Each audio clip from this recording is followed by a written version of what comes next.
श्री शिवाय नमस्तुभ्यम। ओम नमो भगवते वासुदेवाय। आज पावन पवित्र उत्पन्ना एकादशी की हार्दिक शुभकामनाएं। आइए जानते हैं आज रात्रि को शनिवारी एकादशी के दिन कौन कौन से दीप दान आप अपने घर पर रहकर कार्य के रूप में, उपाय रूप में कर सकते हैं। ध्यान से सुने और अंत तक बने रहिए।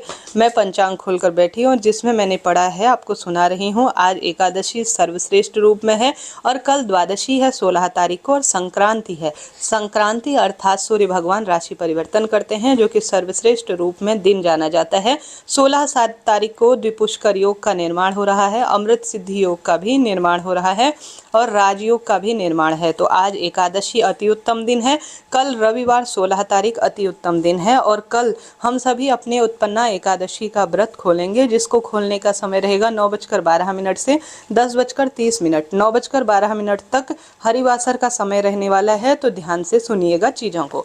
अब प्रदोष का व्रत 17 नवंबर 2025 सोम प्रदोष व्रत के रूप में किया जाएगा। तो तीनों तिथि बहुत उत्तम है। तीनों तिथि पर जप तप ध्यान और कोई भी आप कार्य करते हैं तो लाभ तो मिलता ही है। तो इसी बात पर आप कमेंट्स में राधे राधे लिख दीजिएगा और वीडियो को लाइक शेयर सब्सक्राइब करते हैं तो बहुत सुंदर हौसला बढ़ता है। सबसे पहले जो मैं स्वयं करती हूँ वही आपको बात बताती हूँ। आप इसे उपाय कह लीजिए या कार्य कह लीजिए, लाभ तो अनंत रूप में मिलता ही है। सरल तरीके से आप सभी को शाम को आज प्रदोष काल में इस कार्य को आप तीनों दिन कर सकते हैं। तीनों तिथि में यह दीपदान लाभ ही देता है।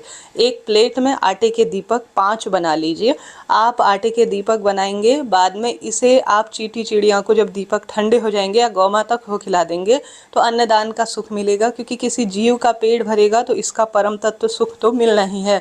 और आटे का दीपक दीपदान के रूप में प्रयोग मिलेगा तो सबसे उत्तम फल इसको मिलता ही है। तो श्री शिवाय नमस्तुभ्यम महामंत्र का जाप करते हुए, ओम नमो भगवते वासुदेवाय महामंत्र का जाप करते हुए आप सुंदर रूप में सबसे पहले 5 दीपकों को दीपदान के रूप में प्रयोग ले लीजिए। आप चाहें तो दीपक में साधारण सरल तरीके से मन में विचार करें कि मैं दीपदान कर रही हूँ। गोल बत्ती, लंबी बत्ती, ऐसा कुछ भी मन में ना सोचे, सामान्य दीपदान करें, बस यही पर्याप्त है। तो सबसे पहले दीपक में आप घी का प्रयोग करें या तिल के तेल का, सरसों के तेल का यहाँ पर प्रयोग नहीं होगा। सरसों के तेल का जो उपाय है वह इसके बाद है, सुनिएगा। पहले 5 दीपक प्रज्वलित करें, घंटी बजाकर सबसे पहले अपने घर के मंदिर में जहाँ पर भी श्री नारायण और महादेव विराजित है, आप इन्हीं दीपकों से आरती कर लीजिए। फिर इसी दीपक की रोशनी घंटी बजाकर पूरे घर में घुमाइए। साथ के साथ एक कपूर की भी आरती भगवान जी की आज शाम को प्रदोष काल में कर लेते हैं तो अति उत्तम होता है, क्योंकि कपूर की महत्वता इस महीने बहुत अधिक है दीपदान के रूप में। जो भी भक्तजन विशेष गुरुजनों के प्रवचन सुनते हैं या उनकी बात को मानते हैं, या जो विशेष ज्योतिष का ज्ञान रखते हैं, या विशेष तौर पर जो भक्त जो शास्त्रों का ज्ञान रखते हैं, उन्हें पता होगा इस महीने कपूर की आरती परम तत्व अनुभूति देती है, भगवान की प्राप्ति में सहायक होती है। तो आप सभी को सबसे पहले कपूर से आरती करनी है। 5 दीपकों को प्रज्वलित कर कर आरती कर कर सबसे पहला दीपक आपको अपने घर की मंदिर में रख देना है। दूसरा दीपक आपको भगवान का नाम बोलते हुए, स्मरण करते हुए, पितरों का ध्यान करते हुए, देखिए आज जो भी सत्कर्म करते हैं पितृ इसका सुख प्राप्त करते हैं, तो घर की रसोई में आप दीपक संभव हो तो दीपक के नीचे थोड़ा काला तिल रख दीजिए, नहीं तो कोई दिक्कत नहीं, पुष्प भी रख सकते हैं। चावल स्पर्श नहीं करना है एकादशी के दिन, इस बात का ध्यान रखें। घर की रसोई में इस दीपक को लगा दीजिए।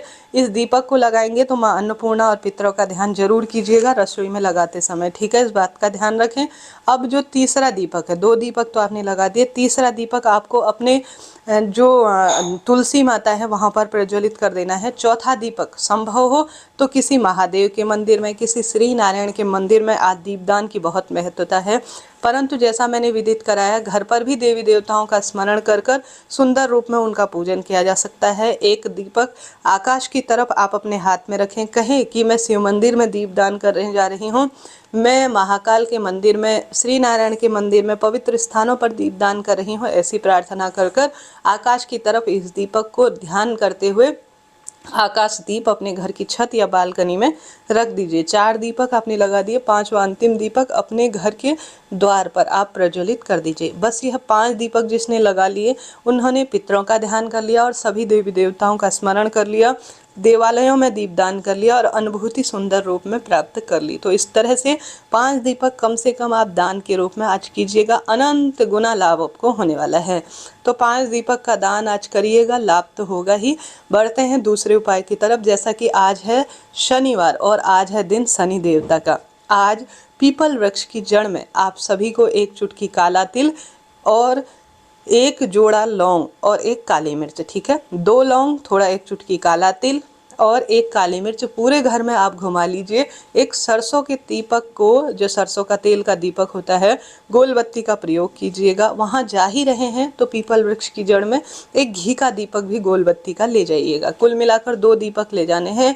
अब आपको ओम नमो भगवते वासुदेवाय कहते हुए अपने परिवार के सदस्यों का स्मरण करते हुए शनि देवता की प्रसन्नता के लिए शनिवारी एकादशी के दिन जिस पीपल वृक्ष में शनि देवता का वास है, पीपल भगवान का वास है, ब्रह्मा जी का वास है, श्री नारायण का वास है, माँ लक्ष्मी का वास है अलग अलग स्वरूप में, तो श्रेष्ठ परिणामों के लिए, शनि राहु की दशा खराब ना हो इसके लिए पीपल वृक्ष की जड़ में आज आप सभी को एक श्रेष्ठ दीपक जो कि काला तिल, 1 काली मिर्च और लौंग के जोड़े में जो आपने घर में घुमाई हैं, सरसों के तेल में एकादशी के दिन पितृदेवता प्रसन्न हो, शनि राहु की बाधा परिवार को तंग ना करे, ऐसी प्रार्थना करते हुए पीपल वृक्ष की जड़ में सरसों के तेल का दीपक आपको प्रज्वलित कर देना है। दूसरा जो घी का दीपक है वह भी पीपल पेड़ की जड़ में अगर जा ही रहे हैं तो प्रज्वलित कर दीजिएगा, लाभ तो होना ही है। कोई बड़ा विशेष कार्य नहीं कर सकते हैं तो बस इतना सा तो कार्य कर लीजिएगा, ठीक है। यह 2 कार्य मैंने बताया। आज बहुत महत्वता है चंदन की। शास्त्रों में जिन्होंने पढ़ा है मार्गशीर्ष अगहन महीने की महत्वता, आपने उनमें जाना होगा कि चंदन बहुत महत्वपूर्ण है।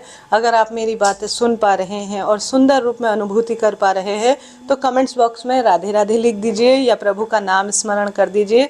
कोई प्रश्न हो ज्योतिष से संबंधित, कुंडली विश्लेषण या कोई भी बात, तो मेरा नंबर ऊपर दिया है, आप मुझसे बात कर सकते हैं। निश्चित रूप से वीडियो कॉल या सामान्य रूप से आपकी सभी समस्याओं का समाधान होगा।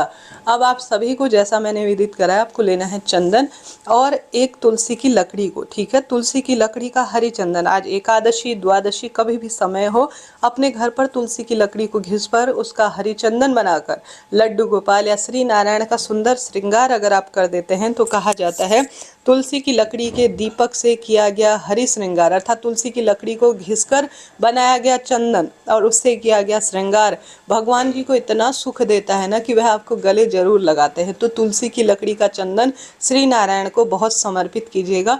शिवलिंग पर चंदन से ओम लिखते हैं या शिव का श्रृंगार करते हैं तो लाभ देता है। आज घर पर तुलसी की लकड़ी को आप रुई या कच्चे सूत में, कॉटन में डुबाकर घर पर अगर तुलसी की लकड़ी का दीपक लगाते हैं तो यह हवन समान माना जाता है। तो एकादशी के दिन इस कार्य को भी आप कर लीजिएगा, लाभ होगा। साथ के साथ आप सभी को सुंदर भाव सच्चे मन से आज जितना संभव हो ओम नमो भगवते वासुदेवाय महामंत्र का जाप करना है, श्री शिवाय नमस्तुभ्यम मंत्र का जाप करना है, झूठ छल कपट इन सब चीज़ों से दूर रहना है। और आप कल द्वादशी के दिन या आज 1 समय का भोजन जिसमें अन्न वस्त्र अपनी इच्छा अनुसार आप चीज़ें दान कीजिएगा, इसका बहुत अधिक लाभ मिलता है। तो इस तरह से एकादशी व्रत से संबंधित मैंने पूरी बात आपको बता दी।